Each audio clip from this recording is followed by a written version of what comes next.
Hello everyone, I hope you are doing well. Today we'll talk about how to fix or how to solve the problem of Motion Ninja video editor app.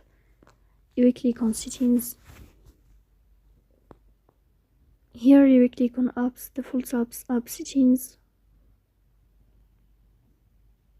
In this page here you will search about the application of Motion Ninja app and you will click here. In this page of app info you will click on first stop and you will click OK. Then you will enter to the window of storage. Here you will click on clear cache.